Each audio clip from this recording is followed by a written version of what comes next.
Now to that breaking news this morning. Milwaukee Police shot a man overnight. An officer opened fire on a suspect that he feared was pointing a gun at him. Yeah, sensitive to the fact that these incidents can be flashpoints in the community, MPD promised to follow up with more information in the neighborhood. Right now, they're not saying a lot about how this all unfolded. We're talking about 21st and Concordia. Lauren Winfrey is there this morning. Lauren?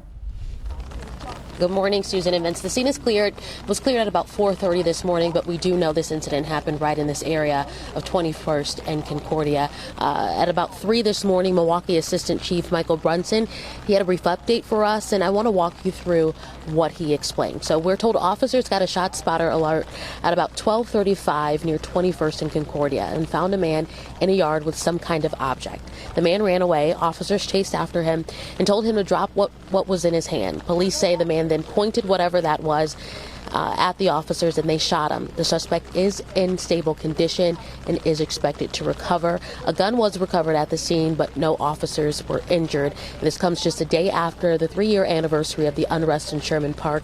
And this morning, the assistant chief says MPD will provide more information to the neighborhood. A community briefing discussing this incident will be released in approximately 45 days.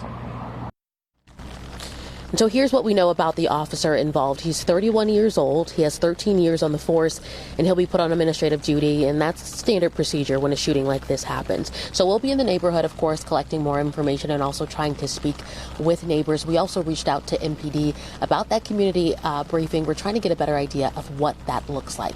Reporting live near 21st and Concordia, Lauren Winfrey, today's TMJ4. All right, Lauren, 3 minutes after 6, and as you can see, MPD continuing to investigate this latest shooting. By our account, we've gone back through the last several months of our coverage. This is the third one involving Milwaukee police officers and an armed suspect in the last few months. And so our Pete Servakis joins us live from our newsroom to explain what the investigation will look like from here on out. Pete, good morning. Well, Susan, the officer who fired his weapon, you heard Lauren mention, has been placed on administrative duty during this investigation. That happens following any MPD officer involved shooting. It is standard protocol. You also heard the assistant chief say that Milwaukee PD's homicide division is now investigating the shooting that unfolded overnight. They can do that because the suspect was not killed. You probably remember a state law, which was passed back in 2014, requires that deadly police shootings in Wisconsin be investigated by outside agencies. So as an example, MPD undercover officers shot and killed an armed suspect in May after he allegedly approached them with a bandana over his face and pulled out a .40 caliber pistol.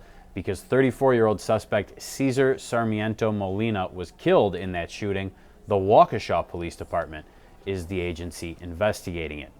A report issued last year by the Major Cities Chiefs Association stated that ideally investigations into police-involved shootings should be conducted, quote, in a manner that is transparent, fair, and legitimate for the officers, the victims, and for their families. And we do want to reiterate this morning that, as you heard Lauren mention, the assistant chief says more information on today's shooting will emerge in the coming days.